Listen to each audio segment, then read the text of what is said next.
and peace to you, dear friends in Christ, from God, our Creator, and our Lord and Savior, Jesus Christ. Amen. A number of years ago, I worked, believe it or not, for the Department of the Navy as a civilian public affairs officer. Now, what makes the story even more unbelievable is that my office was located in Omaha, Nebraska, of all places, far from even a whiff of salt water. Now, part of my job was to travel around the Midwest, providing media relations support to the Navy's public operations, like the Blue Angels Flight Squadron and the Tactical Parachute Team, yes, there is so, known as the Big Pro. I also traveled with the Navy Band, which often played in schools to help with recruitment efforts and to build goodwill. One such tour took me to a high school in a small town in South Dakota. It was one of those towns that you know that had 3 bars and a church. It was that kind of thing. My assignment that day was to staff the Navy rock band and a Navy captain who my boss's boss reported to in the chain of command. The captain told the students a story about his most previous assignment, a tour in service to the president at the White House. He was in charge of overseeing emergency preparedness operations and began his duties in the spring of 2001.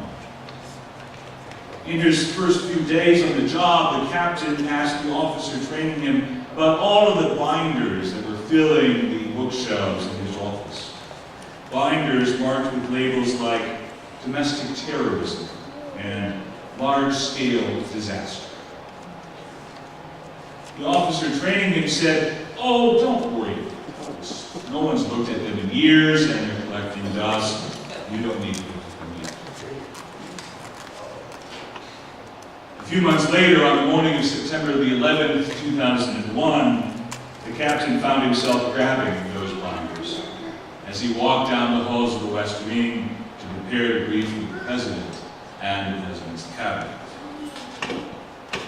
The captain's message to those high school students in South Dakota on that afternoon in 2004 was quite simple. Be prepared. And that is the message I take from this passage from Luke's Gospel this morning. Make persons. Be dressed for action. Have your lamps lit. We do not know what to expect or when to expect it. But we know that at any moment the tables will be turned. And instead of serving God, we will find ourselves the ones being served. Much to unpack this morning for sure. But it's also important to note how this passage from Luke begins. Do not be afraid. Indeed, right now, that might be the most important message to walk away with this morning. Do not be afraid. How important those 4 words are for us and for the world in which we live.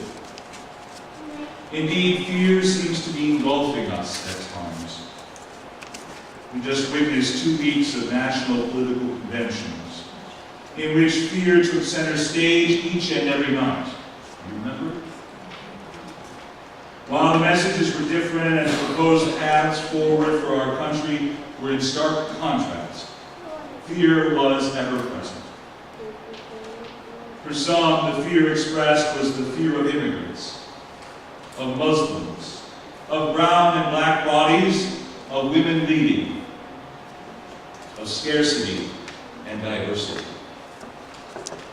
For others, the fear peddled was the fear of another party assuming control, of opponents finding themselves with nuclear codes and Supreme Court vacancies, a fear of our country moving backward rather than keeping on a path viewed as being one of progress.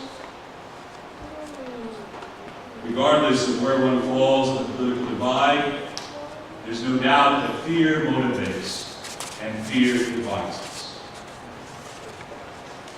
Do not be afraid, little flock, Jesus reminds us this morning. Be not afraid, God tells Abraham. The kingdom is ours. The world is ready. Indeed, it yearns for us to be prepared, to be dressed for action. Now, as many of you know, I just got back from Mankato. I was there for Isaiah week-long training. Not for the Vikings training camp. Although I did run into some die-hard Vikings fans along the way each day. We also, by the way, were in a hotel next to the Verizon Center where Kiss played one night. More than a few concert goers had puzzled looks on their faces when they asked, "What is Isaiah?" For many of us attending the training, the question, "Why are you here?" is difficult to answer, certainly at first. However, throughout the week, as we shared together our experiences of how the world has shown up in our lives in painful ways, we found that each of us was called in a powerful way to do as Jesus asks of us this morning, to do what is necessary, to prepare ourselves, to be ready for action. I myself walked into the experience deeply afraid, in deep pain, and unsure of why I was there. I felt alone, and I have been feeling that a lot. Unprepared for the many ways in which God is asking me and all of us to show. And then I began to not only share my own experiences, but to hear the stories of others. With each one-on-one conversation, I watched as men and women became vulnerable, sharing the trauma they have experienced in the world. I heard stories of undocumented immigrants who have been separated from their families, many of whom have toiled in fields, in restaurants, in shops, and hotels like the one in which we stayed, earning little more than slave wages. I heard of the pain of men and women of color who fear for their lives in the streets of our cities, who are long past hoping that the system will be kept. And I heard the pain of white men and women who, like me, have struggled to find ways to show up, and who have been deeply affected by the public structures of our society that seek to divide us and you. I told of how I come from a tradition, the Roman Catholic Church, which has said to me over and over again that I do not deserve to wear this shirt and this collar. That because of who I am and whom I have loved, I am disordered, not worthy to lead, minister, to preach. For much of my life, I have believed that. And that lie has kept me from lighting my lamp and letting my light shine bright. Today, in the midst of this community, I stand before you and I watch. Amen.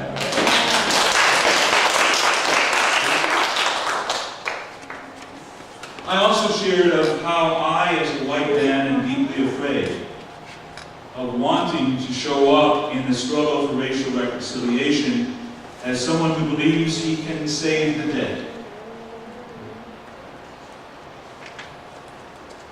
And how that fear has kept me from standing in solidarity with my brothers and sisters and my family. We gathered together in Mankato, of all places. Nearly 100 of us from around the country, at a moment in our shared history that none of us has ever witnessed before. Our world is broken, and it often seems that it can't be repaired. People are angry and hurt and afraid, and the end result of that anger, hurt, and fear is showing up on our television screens and our news feeds every day. After all, hurt people hurt people. Let me say that again. Hurt people hurt people. But what became most evident to me after spending 6 days in deep conversation and hearing testimony after testimony was that the only way in which we will be able to realize anything close to the kingdom, the only way in which we will be ready for what is to come, is if we come to the realization that we all have pain. We all have to work through that in order to claim our power and change the world. And so, if we do nothing else, brothers and sisters, if we do nothing else as a church in which we baptize and bring children into our community and seek to serve the world,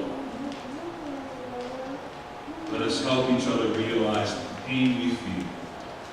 The pain that keeps us from believing we are children of God, worthy to stand here in this community, is not to be carried by ourselves alone. That pain is shared by all of us.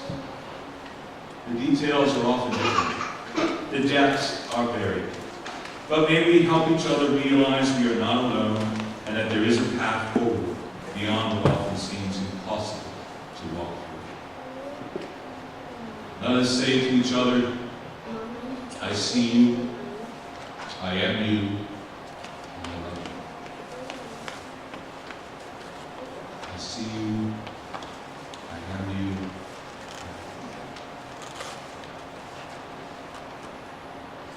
Barbara Brown Taylor, the Episcopal priest and the living patron saint of preachers, wrote in her book, Altar in the World, there will always be people who run from every kind of pain and suffering, just as there will always be religions that promise to put them to sleep. For those willing to stay awake, pain remains a reliable altar in the world, a place to discover that a life can be full of meaning as it is of hurt. The two have never canceled each other out, and I doubt they ever will. At least not until each of us, all of us, together, find a way through. I see you. I am you. I love you. Do not be afraid. Be dressed for action and have your lamps lit.